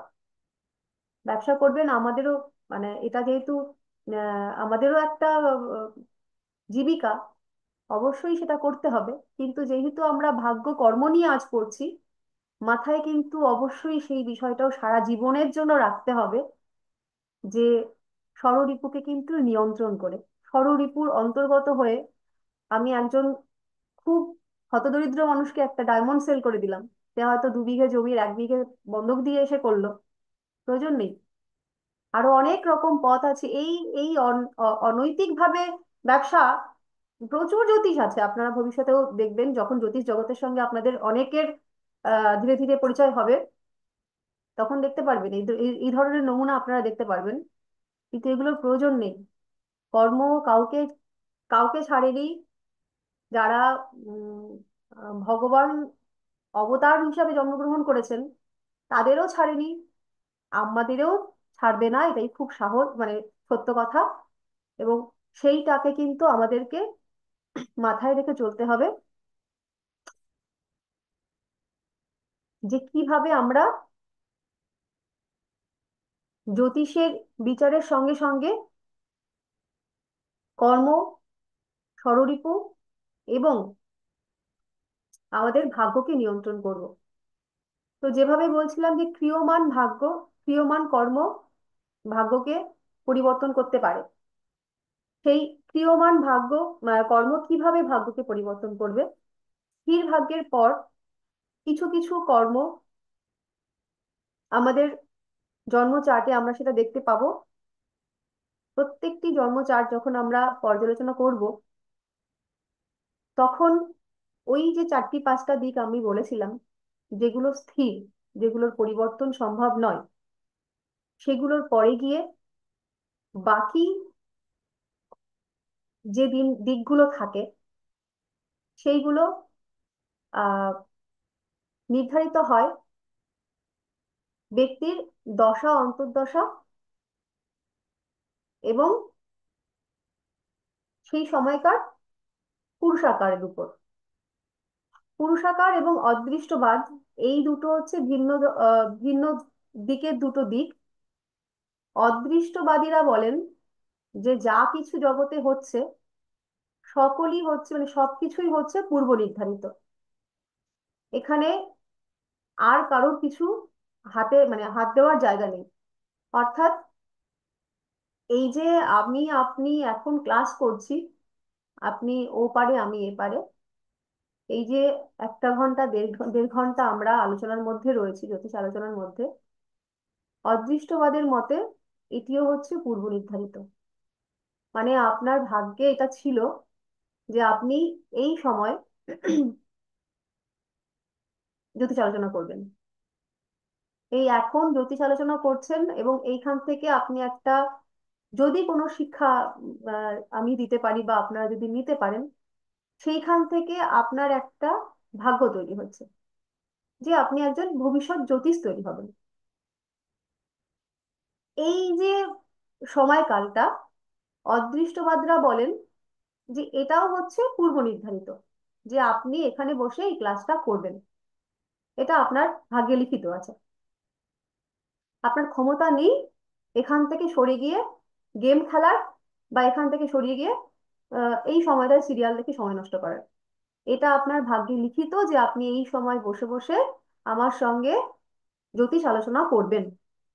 এটা হচ্ছে অদৃষ্টবাদের মতবাদ। কিন্তু পুরুষাকারবাদরা কি বলেন, যে না, সম্পূর্ণ কিছুই হচ্ছে অদৃষ্টের আহ আওতায় নয়, আমার চেষ্টাটাও এখানে গুরুত্বপূর্ণ। অর্থাৎ আহ আপনারা যদি কেউ বলেন যে মেনে নিলাম আমার এখানে ভাগ্যে লেখা ছিল, আমি যদি নেটটা অন না করতাম, আমি যদি ঘুমিয়ে পড়তাম, আমি যদি ভুলে যেতাম ক্লাস জয়েন করতে, তাহলে তো আমার এই ভাগ্যটা ফলিত হতো না। তার মানে আমার চেষ্টা ছিল, আমি 8:45 থেকে অন করে বসেছিলাম, আমি 1.5 ঘন্টা এখানে বসে আছি। আমি তো ক্লাসটা জয়েন করে নিয়েও মোবাইলে গেম খেলতে পারতাম, বা এখানে মিউট করে নিয়েও টিভি সিরিয়াল দেখতে পারতাম, ক্লাস হচ্ছে হচ্ছে আমি শুনলাম না। তার মানে শুধু অদৃষ্ট নয়, আমার চেষ্টা বা আমার পুরুষাকারেরও একটা আহ মহৎ বৈশিষ্ট্য বা মহৎ গুরুত্ব কিন্তু জীবনে আছে। তো এই অদৃষ্টবাদ এবং পুরুষাকারবাদ, এদের মীমাংসা কোনো কালে হয়নি, পূর্বেও হয়নি, পরেও হবে না। তো আমাদের সারা জীবনই এই দুটোকে নিয়েই মেনেই জীবন চলতে হবে, অর্থাৎ অদৃষ্ট, অদৃষ্ট এবং পুরুষাকার, এ দুটোই সত্য। মানে যখন আমরা উম, দেখি, মানে বলবো যে আমাদের ভাগ্যে অনেক কিছু আমরা লিখিত হিসাবে দেখবো, যখন জন্ম চার্ট খুলবো দেখবো যে অনেকের জন্ম ছকের মধ্যেই সরকারি চাকরির যোগ রয়েছে। কিন্তু ওই মানুষটা যদি কখনোই পরীক্ষা না দিতে যায়, তার কি সরকারি চাকরি হবে? সে একটাও ফর্ম ফিল আপ করলো না, তার কি সরকারি চাকরি হবে? হবে না তো। এইখানেও আবার প্রশ্ন মানে তৈরি হয়। অদৃষ্টবাদরা বলেন যে সে যে ফর্ম ফিল আপ করবে না, সেটাও পূর্ব নির্ধারিত, যে সে ফর্ম ফিল আপ করবে না, তার যোগ থাকবে, কিন্তু সে ফর্ম ফিল আপ করবে না। আর পুরুষাকার যেটা যারা বলেন যে যে না, এখানে আমার নেগলিজেন্সি ছিল, আমি করিনি তাই হয়নি। তো বিষয়টা হচ্ছে এই, যে শুধুমাত্র যে ভাগ্যে লিখিত থাকলেই সর্বক্ষেত্রে তা প্রযোজ্য হবে তা কিন্তু নয়। তার সঙ্গে নিজের চেষ্টাটাও থাকতে হবেই। একজন জ্যোতিষী বলে দিল যে আপনার সরকারি চাকরির যোগ রয়েছে, এবং সেই ব্যক্তি নিশ্চিন্ত হয়ে বাড়িতে গিয়ে ঘুমিয়ে পড়লো যে আমার যখন সরকারি চাকরির যোগ রয়েছে, জ্যোতিষী বলেছেন, অতএব হবেই, আমার কোনো টেনশন নেই, ও ঠিক সময় মতন হয়ে যাবে। না, বিষয়টা তা নয়। আমাদের এই কর্মের উপরেও, এই চেষ্টার উপরেও কিন্তু অবশ্যই জোর জোর দিতে হবে। এবং সেটা এই ক্ষেত্রে বলবো, তো যোগ বলে একটা জিনিস আমরা পরবর্তীকালে শিখবো, যে সেই যোগগুলো থাকলে, জন্ম চার্টে যখন সেই যোগগুলো আমরা দেখবো, সেই যোগের একটা ফলাফল তৈরি হয় যে এই যোগ থাকলে এই ফলটা হবে। কিন্তু কখন হবে সেটা কিন্তু, বা আদৌ হবে কিনা, সেটা ডিপেন্ড করছে কিন্তু ওই ব্যক্তি চার্টের দশা অন্তর্দশার উপর। অর্থাৎ যে দশা, মানে যে যোগ থেকে একটা ফল আমরা পাচ্ছি, সেই ফলটা পাওয়ার জন্য তাকে সেই দশা অন্তর্দশাটাকেও কিন্তু ভোগ করতে হবে, তবেই গিয়ে সে পাবে। অর্থাৎ ধরুন, আহ, দেখে নিলাম যে কারোর শনি মঙ্গল যোগ আছে, খুব প্রচলিত একটা যোগ, যে শনি মঙ্গল যোগ থাকলেই অ্যাক্সিডেন্ট হয়, রক্তপাত হয়, ইত্যাদি ইত্যাদি। এবার এই শনি মঙ্গল যোগ থাকলেই অ্যাক্সিডেন্ট হবে এমন কিন্তু নয়। শনি মঙ্গল যোগের অ্যাক্সিডেন্ট তখন হবে যখন তার দশা অন্তর্দশা ওই শনি মঙ্গলকে ইন্ডিকেট করবে। না হলে তার সারা জীবন যদি সে সেই দশা অন্তর্দশার মধ্যে নাই পড়ে, তাহলে ওই যোগটা কখনোই সঠিক হবে না। সুতরাং সর্বক্ষেত্রে জন্ম চার্টে যদি এরকম আমরা দেখে বলে ফেলি বা ভেবে ফেলি যে আমার আহ, জন্ম চার্টে এটা আছে মানে এটা হবেই, এরকম বিষয় নয়। তার সঙ্গে সঙ্গে আমাদের দশা অন্তর্দশা এবং আমাদের কর্ম, কর্ম করার প্রবৃত্তি, এগুলোকেও কিন্তু মাথায় রেখে চলতে হবে। তো এই যে 9টি গ্রহ কিভাবে আমাদের আহ ভাগ্যকে বিভিন্ন রকম ভাবে আহ প্ররোচিত করে, সেটি যেটা আগে বলছিলাম, যে ঈশ্বর 9টি গ্রহকে এজেন্ট হিসাবে বসিয়েছেন বা নিয়োজিত করেছেন। শনি, শনি মহারাজের নাম শুনলেই আমরা প্রত্যেকেই সকলেই বেশ একটু ভীত সন্ত্রস্ত হয়ে যাই। শনি মহারাজ যার কর্মপতি, সেই শনি মহারাজের কাছ থেকে যে ফলটি পাবে, যার পঞ্চমপতি, সে তো সেই ফলটা পাবে না। অর্থাৎ বিষয়টা এইরকম, ধরুন ব্যক্তিসত্তা একজনই, আপনি, আপনাদের মধ্যে কেউ একজন, যখন আপনি একজন প্রেমিক তখন একরকম, যখন একজন দাদা তখন একরকম, যখন একজন সন্তান তখন একরকম। এই ব্যক্তিটা কিন্তু একই, কিন্তু বিভিন্ন স্থান কালে তার রূপ, তার চরিত্রটা ভিন্ন হয়ে যাচ্ছে। সেই রকম যে 9টা গ্রহ আমরা পড়বো পরবর্তীকালে, 9টা গ্রহের নৈসর্গিক কারকতা এক, অর্থাৎ ব্যক্তি সত্তা এক, কিন্তু বিভিন্ন চার্টে লগ্ন সাপেক্ষে প্রত্যেকটি গ্রহের প্রত্যেকটি গ্রহের কারকতা কিন্তু আলাদা।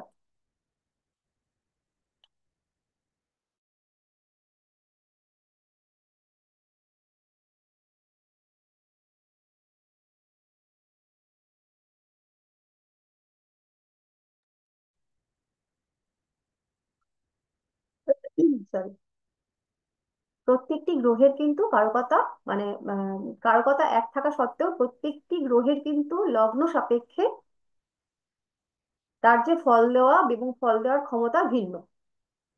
তো যখনই আমরা কোনো লগ্ন চার্ট বিশ্লেষণ করব, এবং একই দিনে আপনারা দেখতে পাবেন, এটাও বেশ ফলো করি আমরা, আপনারাও করবেন, যে সময় বিশেষে একই দিনে একই টাইপের চার্ট আসে। মানে যদি অষ্টমী মঙ্গলের চার্ট আপনি পান,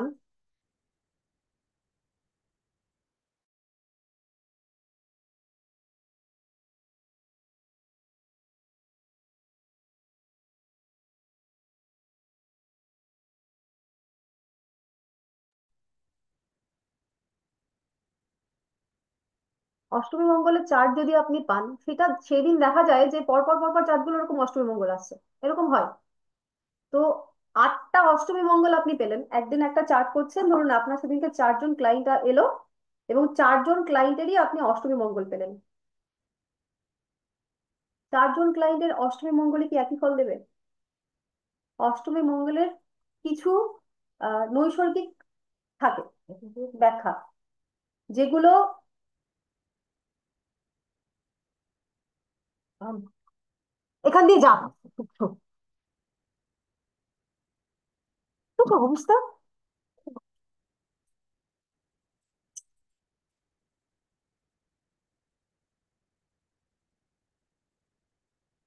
সরি সরি, ডিস্টার্ব করে ফেললাম। তো আহ, বাচ্চাটা যারা ছিল, তো অষ্টমে মঙ্গল যখন হবে, তার নৈসর্গিক যে কারণ, সেই ফলটা তো আপনি পাবেন, কিন্তু তার সঙ্গে লগ্ন এবং অন্যান্য যে গ্রহ নক্ষত্র, তাদের যে আহ, ভূমিকা, সেগুলোও কিন্তু বিচার্য। অর্থাৎ যখন আমরা কোনো চার্ট বিশ্লেষণ করব, সেই চার্টের মধ্যে 9টা গ্রহ যখন যেভাবে বসছে, একটা সময় গিয়ে আমরা সেগুলো বুঝতে পারবো যে এই ব্যক্তির চার্টে এই 9টা গ্রহের যে বিভাজন, এবং পাশের ব্যক্তি আর আর একজন আমার যে ক্লায়েন্ট এলেন, তার চার্টে যে 9টা গ্রহের বিভাজন, কেন সেগুলো সম হলো না, এবং এই সম না হওয়ার জন্য তার যে ভাগ্যের পরিবর্তন, সেটা কেন হলো, সেখান থেকে কিন্তু আমরা মোটামুটি ভাবে একটা প্রিভিয়াস কর্ম সম্পর্কে আইডিয়া তৈরি করতে পারবো। এবং এই যে উম, বিভিন্ন প্ল্যানেটের বিভিন্ন বিভাজন, এবং এই বিভাজন থেকে একটি কর্মের সূচনা হয়, এইখানেই হচ্ছে জ্যোতিষের ওই যে জ্যোতিযুক্ত ঈশ, সেই যে ব্যাখ্যাটা, তার কার্যকারিতা। অর্থাৎ ঈশ্বর এখানে একটা গোপন সূত্র দিয়ে রেখেছেন। যখন আমরা কর্মের পরবর্তীকালে আমরা যখন পড়ব, তখন আমরা জেনে যাব, বুঝে যাব যে কোনো গ্রহ কোনো বিশেষভাবে অবস্থান করার ফলে তার জীবনে কিছু প্রাপ্তি বা কিছু অপ্রাপ্তির তৈরি হবে। মানে প্রাপ্তি বা অপ্রাপ্তির একটা আহ সম্ভাবনা তৈরি হবে যে নির্দিষ্ট ভাবে কোনো শুভ গ্রহ যদি অবস্থান করে তাহলে তার কিছু প্রাপ্তির সম্ভাবনা তৈরি হবে। কিন্তু সেখানেই যদি কোনো ম্যালিফিক গ্রহ বা অশুভ গ্রহ অবস্থান করে তার কিন্তু সেক্ষেত্রে অপ্রাপ্তির সম্ভাবনা তৈরি হবে। তো এই যে প্রাপ্তি এবং অপ্রাপ্তি দুটি যে আলাদা, দুটো ভিন্ন ধর্মের দুটো জিনিস তৈরি হচ্ছে, তো যখনই কোনো প্রাপ্তি যার থাকছে তার তো নতুন করে কিছু ভাবার নেই, সে তো অলরেডি গেইনার, সে পেয়ে পেয়ে যাবে। কিন্তু যখনই অপ্রাপ্তির প্রসঙ্গ তৈরি হবে, যে দ্বিতীয় ভাব থেকে আমরা পরবর্তীকালে জানবো যে দ্বিতীয় ভাব থেকে আমরা ব্যক্তির আয় বুঝি, সেখানে যদি কোনো রকম ম্যালিফিক গ্রহ মানে অশুভ গ্রহ অবস্থান করে তাহলে সেইখানে তার বাধা তৈরি হবে। এইবার এই বাধা অতিক্রম করতে গেলে কিছু কর্মের সূচনা হবে। ওই মানুষটি এই বাধাগুলোকে অতিক্রম করার জন্য কি কর্ম করতে পারেন বা তার কি কর্ম করা উচিত সেইটাই আমাদের শিখতে হবে, বলে দেওয়াটা। আমরা ধীরে ধীরে সেটাই শিখব যে একজন ব্যক্তি যখন কোনো সমস্যায় পড়বেন এবং সমস্যায় পড়ে তিনি আমার কাছে আসবেন, আপনার কাছে আসবে, যে এই সমস্যার মুক্তি সম্ভব কিনা, আপনি তখন তার চার্ট বিশ্লেষণ করলে দেখতে পাবেন যে মানে যখন আপনি চার্ট বিশ্লেষণ করা শিখে যাবেন আর কি, যে এই যে ব্যক্তি নির্দিষ্ট সমস্যাটা নিয়ে এসছেন সেই সমস্যাটি আদেও মুক্ত হবে কিনা। মানে একজন ব্যক্তি ধরুন আপনার কাছে এসছেন, তার ধরুন কোনো পুরুষ ব্যক্তি, তার বয়স 38 বছর হয়ে গেছে, 38, এবং সে আপনাকে বলছে যে আমার এখনো পর্যন্ত বৈবাহিক সম্পর্ক হয়নি বা বিয়ে হয়নি, তো আমার বিয়ে কবে। আপনি চার্ট দেখলে বুঝতে পারবেন যে এই ব্যক্তির আদৌ বিয়ে হবে কি হবে না। না হলেও বুঝতে পারবেন, হলেও বুঝতে পারবেন। যেটি না হওয়ার, এই যেটা বলেছিলাম প্রারব্ধ কর্ম, সেটিকে হইয়ে দেওয়ার ক্ষমতা আমার আপনার নেই, থাকবে না। কিন্তু যদি এমন কোনো সমস্যা নিয়ে আসে যেটা দেখলেন যে সেই সমস্যাটা উৎপন্ন হয়েছে তৎকালীন দশা অন্তর্দশা এবং তার জন্মকালীন চার্টের যে গ্রহ নক্ষত্রের বিভাজন আছে তার সাপেক্ষে, এবং সেটার আহ যে সমাধান, এটা সম্ভব। এই সম্ভবটা কিভাবে সম্ভব? তার কর্ম পরিবর্তনের মাধ্যমে। ধরুন একজন ব্যক্তি এসছেন যার হচ্ছে জুয়া খেলার ভীষণ লোভ, বা লটারি কাটার ভীষণ লোভ। ওই ব্যক্তির ধারণা যে সে একদিন একটা লটারি কাটবে এবং সে কোটিপতি হয়ে যাবে। এই স্বপ্নে ভর করে সে অলরেডি হয়তো লাখো লাখো টাকা নষ্ট করে ফেলেছে। তার জন্মচার্ট খুললে আমি আপনি বুঝতে পারবো যে এই ব্যক্তির ওই রকম ধরনের কোনো প্রাপ্তির সম্ভাবনা নেই। তাহলে তার জন্য যে কর্মটি একদম প্রয়োজন সেটা হচ্ছে তার এই লটারি কাটার টেন্ডেন্সি থেকে সরে আসা। যদি সেটা সে না করতে পারে তাহলে তার আরো অর্থহানির সম্ভাবনা রয়েছে।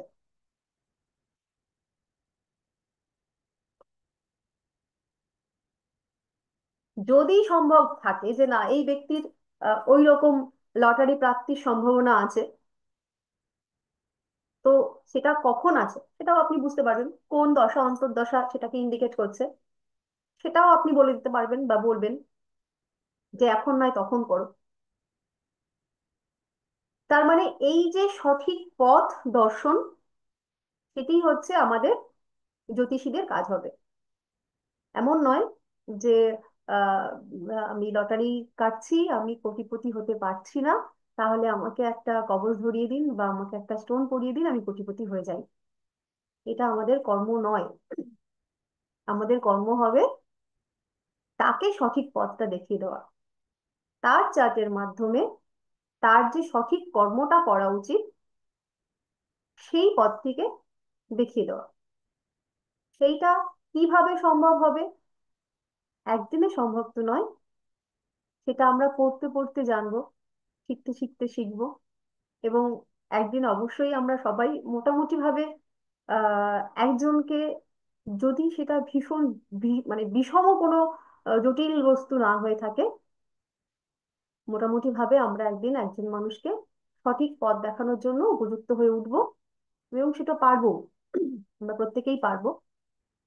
এই পথ দেখানোটাই ঈশ্বরের নির্দেশ।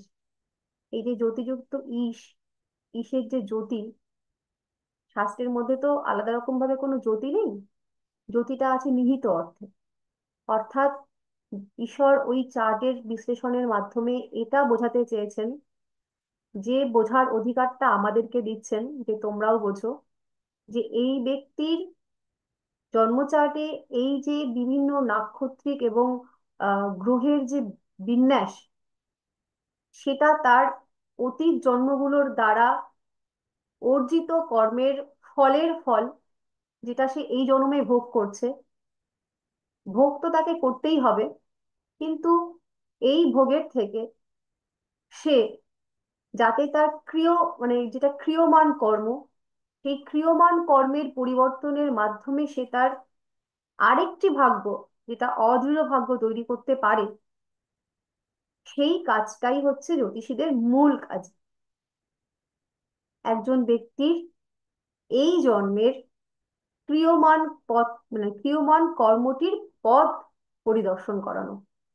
সেটাই আমাদেরকে শিখতে হবে, যে কিভাবে একজন মানুষ তার কর্ম পরিবর্তনের মাধ্যমে তার ভাগ্যকে, বর্তমান ভাগ্যকে উন্নীত সাধন করতে পারে, বা তার জীবনে যে বাধাগুলোর সম্মুখীন সে হচ্ছে সেইগুলোর থেকে নিজেকে উন্নীত করতে পারে। এই হচ্ছে আমাদের ভাগ্য, কর্ম এবং জ্যোতিষের মোটামুটি একদম প্রথম ভাগে যা যা আলোচনা থাকে, সেই সকল আলোচনার একটা সারমর্ম। মানে জ্যোতিষ শাস্ত্র তো আপনারা প্রত্যেকেই জানেন, এটি সমুদ্র, মহাসমুদ্র। সারা জীবন আমরা পড়াশুনো করেও আহ ওই একটা নুড়ি কণাই হয়তো পোড়াতে পারবো।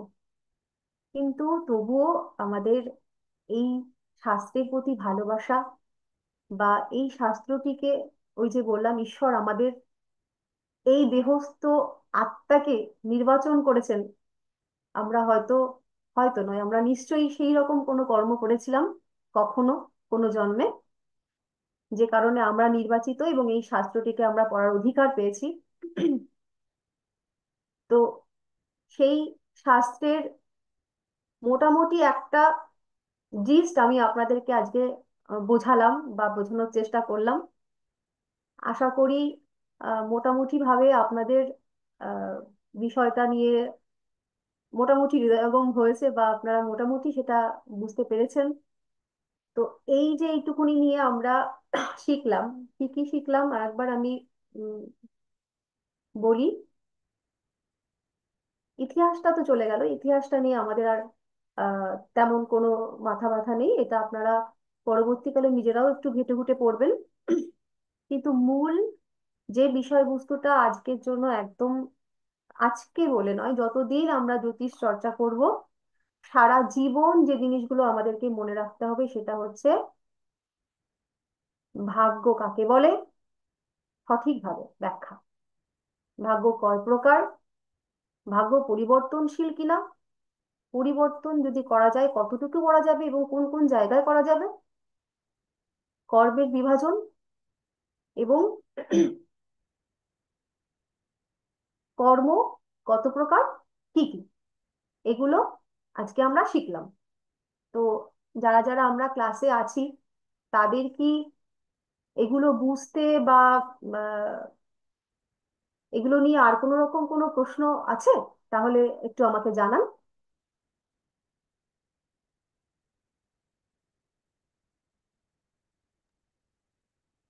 ম্যাডাম, আমি একটা বলবো।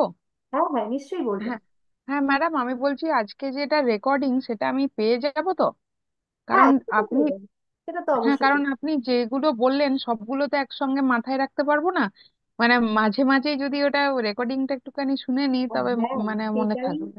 সেটাই তো আমাদের কাজ। যে এই যে আমাদের জ্যোতিষ শাস্ত্র, এটা তো গুরুমুখী বিদ্যা। এখন পুস্তকাকারে বার হয়েছে, কিন্তু যখন বেদের সময়কাল ছিল, তখন তো গুরু বলতেন এবং শিষ্যরা সেটা মনে রাখতেন। তো আমরা আবারও সেটাই করছি। এই অডিওর মাধ্যমে আপনারা এটা আবার শুনবেন, আবার শুনবেন এবং আবার শুনবেন। মনে রাখার চেষ্টা করবেন। আমি আপনাদেরকে প্রথম দিন বলেছিলাম যে একটা খাতার ব্যবস্থা করতে, ডায়েরি বা হ্যাঁ নোটপ্যাড, ম্যাডাম, সেটা। করেছি ওটা, যতটা পেরেছি হ্যাঁ নোট ডাউন করেছি, কিন্তু কিছু হ্যাঁ, কিছু একটু ছেড়ে গেছে। নিশ্চয়ই নিশ্চয়ই।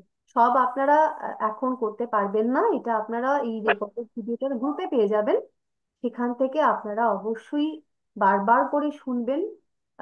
যে যে জায়গাগুলোতে আপনাদের মনে হচ্ছে যে আর একবার করে শুনি, সেটা শুনবেন, শুনে মনে রাখার চেষ্টা করবেন। এবং পরবর্তী ক্লাসের প্রথমে আমরা কিন্তু একদম প্রথমে কয়েকটা মিনিট এই জিনিসগুলো নিয়ে আলোচনা করব, যে আপনারা কতটা মনে রাখতে পেরেছেন। হুম, হুম। এমন নয় যে প্রথম দিন থেকেই সব মনে রাখতে পারবেন। কিছু ভুলবেন, আবার মনে রাখবেন, আবার ভুলবেন। এই ভোলা মনে করার মাধ্যমে এইভাবে করতে করতেই একদিন আমরা সব শিখে যাব। অবশ্যই শিখবো। তো আহ, চেষ্টা করবেন যে যে ক্লাসটা আমরা আজকে করলাম, সেটার যে ভিডিওটা আপনারা পাবেন, সেটা আবার দুই তিনবার যাতে শুনতে পারেন। হুম।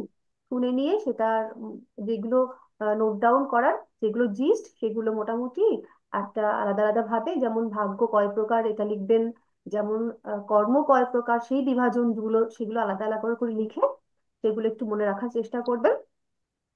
বাকি। ম্যাডাম, আমি একটা কোশ্চেন করবো। হ্যাঁ হ্যাঁ, বলুন। বলছি যে ওই একটা জায়গা একটু বললেন যে দৃঢ়ভাগ্যের মধ্যে যেটা অপরিবর্তনীয়, সেখানে জন্ম মৃত্যু বিয়েটা পড়ছে। তো সেক্ষেত্রে আমরা অনেক জ্যোতিষী বলেন যে বিয়ের আগে কিন্তু জটক বিচারটা করিয়ে নেবেন। তো যেখানে ওটা অপূর্ব নির্ধারিত এবং যেখানে কোনো কিছু আর করার নেই, যেটা অদৃঢ় ভাগ্য মানে দৃঢ় ভাগ্য যেটা হচ্ছে, সেটা কি করে জটক বিচারের মাধ্যমে পরবর্তীতে ঠিক হয়? দেখুন, বিয়ে কার সঙ্গে আপনার হবে এটা সিলেক্টেড। হ্যাঁ। এবার বিয়েটা, জটক বিচারটা হচ্ছে বিয়েটা আপনার কেমন হবে। জটক বিচারের মাধ্যমে আপনি যার সঙ্গে, দেখুন, হাজার জনের সঙ্গে আপনার বিয়ের সম্বন্ধ তৈরি হতে পারে, মানে যে যার আমরা বিচার করব, জটক বিচার, সেই ব্যক্তির হয়তো আরো পাঁচটা সম্বন্ধ আসতে পারে। পাঁচটা ব্যক্তির সঙ্গেই হয়তো আমি জটক বিচার করব। এমন ক্ষেত্রে আমার আমার ব্যক্তিগত জীবন দিয়ে আমি দেখেছি, পাঁচজনের তিনজন, আমার লাস্ট ক্লায়েন্টের বিষয়ে বলবো, তিনজন আহ, মানে মেয়ে ক্লায়েন্ট ছিল, সে তিনটি ছেলের চার্ট নিয়ে এসেছিল আমার কাছে জটক বিচারের জন্য। আলাদা আলাদা তিনটি ছেলের জটক বিচার করলাম, এবং জটক বিচার করার পরে যে বিচারটা সর্বোত্তম হয়েছিল, তাকে বিয়ে করার জন্য আমরা বলেছিলাম বিয়ে করো, একে বিয়ে করো। আর যে কিনা একদম অধম মিলন হয়েছিল, যার সঙ্গে বিয়ে করা উচিত নয়, মেয়েটি কিন্তু শেষমেশ গিয়ে তাকে বিয়ে করলো। হুম। তো এই যে জটক বিচার আপনি হাজারটা করে দিতে পারেন, কিন্তু বিয়ে সে তাকেই করবে যে অলরেডি তার ভাগ্যে লিখিত। তো জটক বিচারটা দিয়ে আমরা বিবাহিত জীবনটা কতটা ভালো যাবে মন্দ যাবে সেইটুকু নির্ধারণ করে দিতে পারি। কিন্তু কে স্বামী হবে কে স্ত্রী হবে সেটা কিন্তু জ্যোতিষের হাতে নেই। বুঝতে পারলাম? হ্যাঁ হ্যাঁ, একদম একদম। আচ্ছা। ঠিক আর আছে। কারো, আর কারোর কিছু জানার আছে? আচ্ছা। হ্যালো। আমি কি আর কারোর হ্যালো কিছু ম্যাডাম। জানার- হ্যাঁ। ম্যাডাম বলছিলাম, ওই একটা প্রশ্ন ছিল। হ্যাঁ তো বলছিলাম যে ওই এক্সামটা যখন হবে আমাদের 6 মাস পরে, হ্যাঁ তো ওটা কি আমাদেরকে ওখানে গিয়ে ওটা ইয়ে করতে হবে, দিতে হবে? হ্যাঁ, অনলাইনে করবেন, অনলাইনেই আপনাদেরকে সব পাঠিয়ে দেওয়া হবে, আপনারা অনলাইনেই করবেন। আচ্ছা আচ্ছা ম্যাডাম। হ্যাঁ, আর আমরা যে এখানে সবকিছু অনলাইনেই হবে। আচ্ছা, ওই সার্টিফিকেটটা তাহলে কি আপনারা ওটা কিভাবে পাবো? এই বিষয়ে আমরা পরবর্তীকালে আলোচনা করে আপনাকে জানিয়ে দেবো যে সার্টিফিকেটটা আপনি কিভাবে পাবেন ইত্যাদি। আচ্ছা আচ্ছা আচ্ছা আচ্ছা ম্যাডাম, হুম, ঠিক আছে। ঠিক। ঠিক আছে। হুম। তাহলে মোটামুটি আজকের ক্লাস এই পর্যন্ত। সকলকে শুভরাত্রি। সকলে ভীষণ ভালো থাকুন। হ্যাঁ, বেশ, পরবর্তী আমাদের আবার সামনের সোমবার দেখা হচ্ছে, কেমন? হ্যাঁ, শুভরাত্রি ম্যাডাম। হ্যাঁ হ্যাঁ, পরবর্তী পরের সোমবার। হ্যাঁ, ঠিক আছে।